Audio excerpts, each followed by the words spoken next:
The text in cell A1 serves as sort of a title or main heading, so let's center it over the worksheet data. To do this, we'll select cell A1 and drag over to E1. Now move to the formatting toolbar and click on the Merge and Center button. The text is now centered across columns A, B, C, D, and E. Because we also merged the cells, the text is now contained in a single cell. In the name box, we see the reference for the merged cells is A1. We can also use the Center Across Selection option to position data over a range of cells. Remember, this command is accessed from the Alignment tab of the Format Cells dialog box.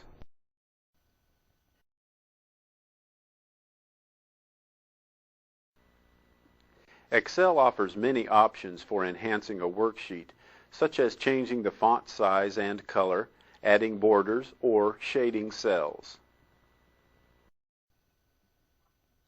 Let's begin by formatting the text that we entered as a title for the worksheet. Click the right mouse button on cell A1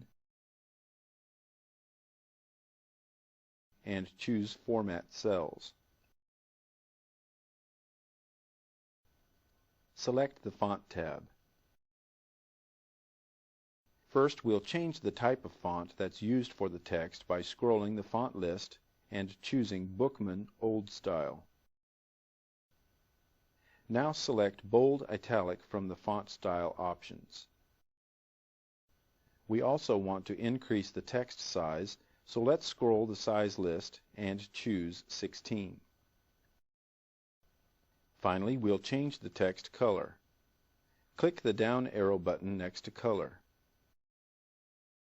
A small color palette opens and we'll select dark blue from the first row of color blocks. Click on OK, and the formatting is immediately applied to the text.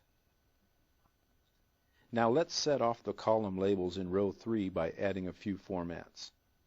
Let's select cells A3 through E3. Instead of opening the Format Cells dialog box, let's use a few of the tools in the formatting toolbar. First, we'll use the Fill Color tool to shade the cells. Click the arrow button on the Fill Color tool to display the color choices. The color palette opens. Select a pale blue color from the last row of options. The selected cells are now shaded with the color we selected. Let's also apply a font style to the text. To do this, we can use the 3 buttons on the formatting bar that are displayed with a B, I, and an underline U. Select the Bold tool, then click the Italic button, and the styles are applied instantly. If we decide we want to remove a font style, we simply deselect that tool. For example, click the Italic tool to remove this style from the text. We can apply or remove a font style using shortcut keys, such as Ctrl+B for bold or Ctrl+I for italics. For the underline style, we press Ctrl+U.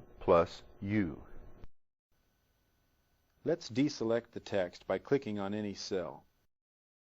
The changes we've made to the text look great, so let's use the same formatting for the rows labels in column A.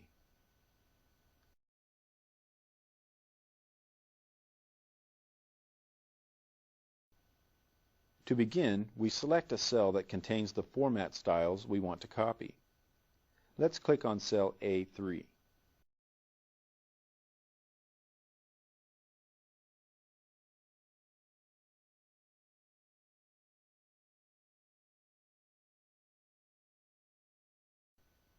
The tool we'll use to copy and apply the formatting is called the Format Painter.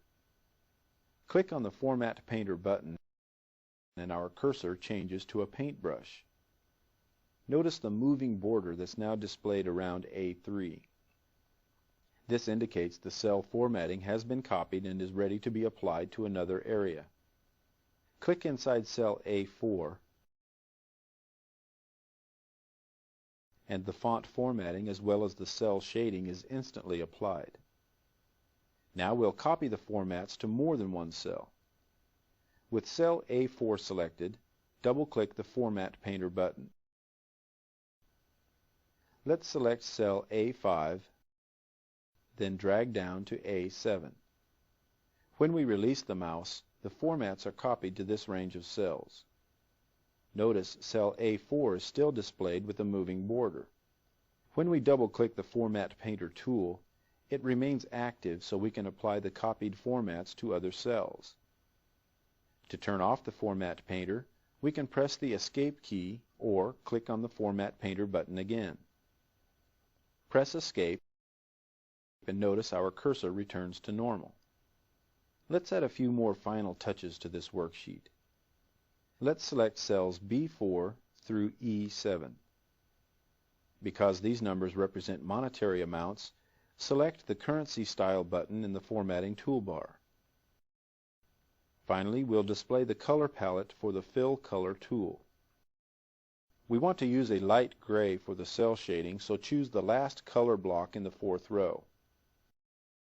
Click on any cell to deselect the data, and we can now see the light gray cell shading that we just applied. Let's close this file and at the Save Changes prompt answer Yes.